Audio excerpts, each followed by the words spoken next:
अगर हम राधा जी की बात करें और कृष्ण का जिक्र ना हो, ये तो संभव ही नहीं है, क्योंकि राधा और कृष्ण हमेशा से एक दूसरे के पूरक रहे हैं और एक ऐसे आत्मिक प्रेम की मिसाल है जो भौतिक सुखों से बहुत परे है। यूं तो राधा कृष्ण का प्रेम अनादिकाल से चला आ रहा है, पर द्वापर युग में जब भगवान नारायण ने कृष्ण रूपी अवतार लिया तो संसार को प्रेम का सही अर्थ समझाने के लिए कृष्ण की ही अंश राधा ने यमुना के निकट रावल ग्राम में वृषभान और कीर्ति के यहाँ राधा रूप में जन्म लिया और जन्म के साथ ही राधा और कृष्ण की प्रेम कहानी शुरू हो जाती है।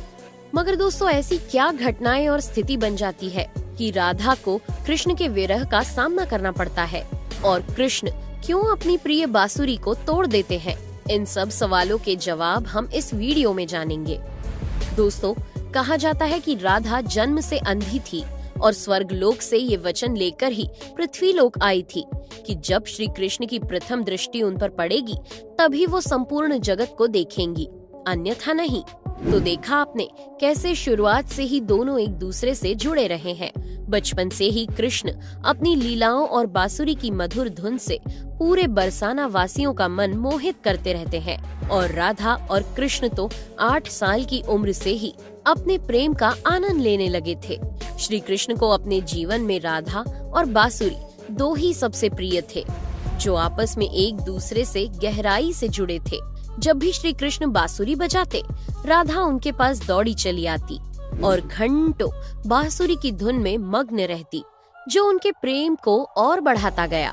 वो यमुना नदी के तट पर बैठकर घंटों समय व्यतीत करते थे, पर उनका ये सुखद समय कुछ ही वर्षों का था, क्योंकि जैसे कृष्ण के मामा कंस को उनके वृंदावन में होने का पता चला, उसने तुरंत ही कृष्ण को मथुरा में युद्ध का निमंत्रण दे दिया, जिसके लिए कृष्ण को अपनी यशोदा माँ और पूरे गांव के साथ राधा को भी छोड़कर जाना था। कृष्ण और राधा दोनों को पहले से पता था कि कृष्ण अब वृंदावन वापस कभी नहीं आ पाएंगे और बहुत समय तक एक दूसरे से मिल भी नहीं पाएंगे, तो इसलिए मथुरा जाने से पहले राधा ने कृष्ण से 2 वचन लिए। पहला वचन था कि राधा के हृदय में हमेशा केवल कान्हा का वास रहेगा और दूसरे वचन के अनुसार मृत्यु से पहले उन्हें कान्हा के दर्शन होंगे। परंतु इन वचनों को देने के बाद श्री कृष्ण को पता था कि राधा उनके विरह में बहुत विलाप करेंगी, तो राधा हमेशा खुश रहे, इसके लिए श्री कृष्ण ने भी राधा से वचन लिया कि राधा को कृष्ण की याद में अब एक भी अश्रु नहीं बहाना होगा।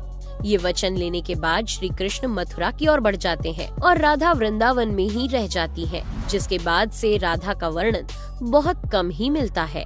इसके बाद कृष्ण ने मथुरा जाकर कंस का वध किया और अपने माता पिता देवकी वासुदेव को मुक्त कराया और फिर उन्होंने मथुरा से आगे बढ़कर प्रजा की रक्षा के लिए द्वारका नगरी की स्थापना की, जिसके बाद से उन्हें द्वारकाधीश कहा गया।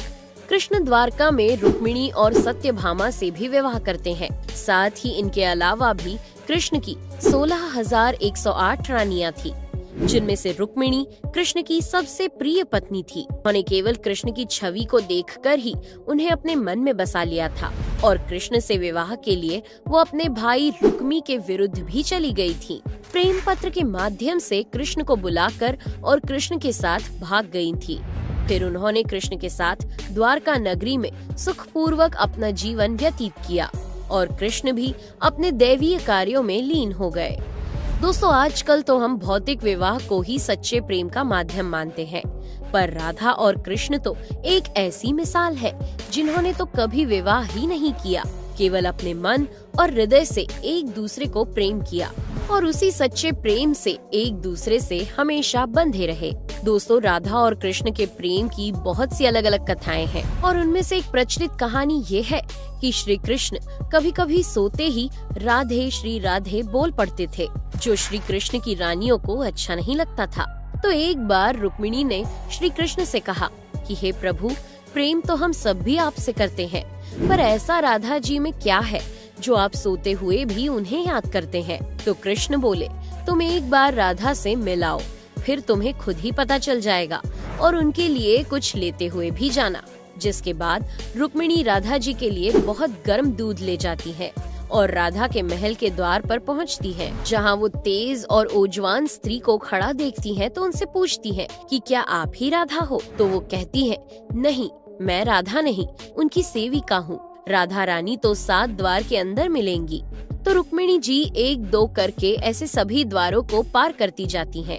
दोस्तों, जब वो राधा रानी के कक्ष में पहुंचती है तो उन्हें पता चलता है कि राधा कई रातों से कृष्ण नाम जपते हुए जागती रही है और अभी ही उन्हें निद्रा आई है।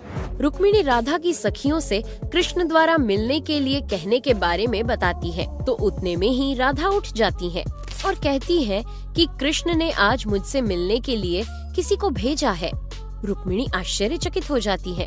केवल कृष्ण जी का नाम लेने से राधा जागृत हो गई और उन्हीं के बारे में पूछने लगी। इतना ही नहीं, जब राधा को पता चला कि कृष्ण ने उनके लिए प्रसाद भेजा है, तो वो बिना कुछ सोचे रुक्मिणी से वो गर्म दूध लेके पी जाती है, जिसे देखकर रुक्मिणी हैरान रह जाती है। फिर वो राधा जी से बातें कर वापस आ जाती है।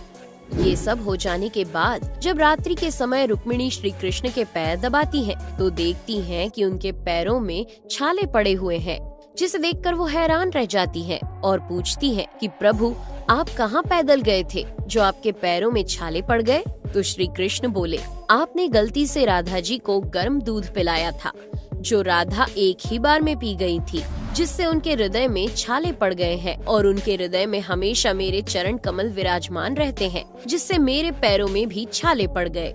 तब फिर रुक्मिणी को राधा और कृष्ण के प्रेम की पराकाष्ठा का पता चलता है कि प्रेम शरीर से नहीं, आत्मा से होता है, जो हमेशा राधा के हृदय में कृष्ण के चरण कमल के रूप में विराजमान रहता है।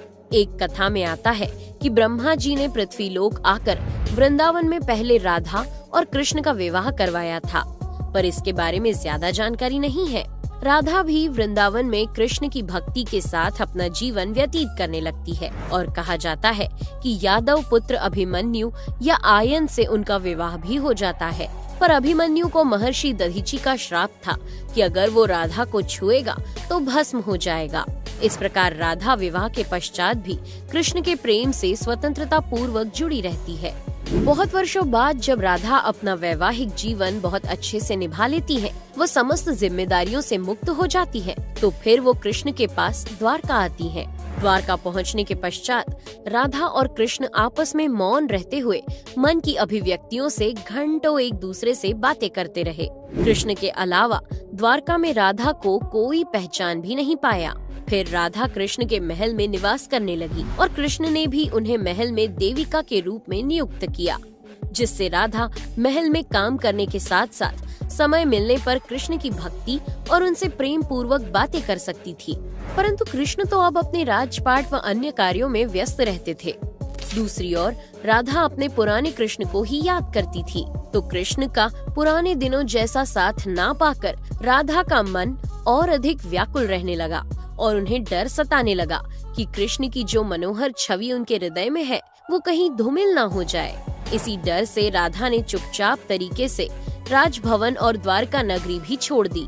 जिसके बाद ऐसे ही कुछ समय और बिताने के बाद जब राधा का अंतिम समय पास आने लगा, तब उन्होंने कृष्ण का स्मरण कर उन्हें अपने वचन की याद दिलाई। राधा के स्मरण करते ही कृष्ण वहाँ दौड़े दौड़े चले आए, परंतु राधा की अत्यंत दयनीय स्थिति देखकर वे अत्यधिक भावुक हो गए और उन्होंने राधा से अंतिम समय में कुछ मांगने को कहा, जिस पर राधा ने उनके सामने एक ही इच्छा प्रकट की थी कि वो अपने जीवन के अंतिम क्षणों में कृष्ण का वही रूप देखना चाहती है जैसा वो वृंदावन में देखा करती थी। वो उन्हें वही बांसुरी की मीठी धुन बजाते हुए सुनना चाहती है। दोस्तों, राधा का बस इतना कहना था कि कृष्ण ने अपनी बांसुरी उठाई और वही मीठी धुन बजाने लगे और बांसुरी बजाते हुए कृष्ण और उनकी धुन सुनती राधा दोनों की ही आंखों से प्रेम के आंसुओं की धारा बह रही थी। इतना ही नहीं, बांसुरी की मीठी धुन सुनते सुनते ही माता राधा ने उनके सामने प्राण त्याग दिए, जिसके बाद उनकी मृत्यु से कृष्ण इतने विचलित हो गए थे कि उन्होंने अपनी प्रिय बांसुरी को वहीं तोड़कर फेंक दिया था।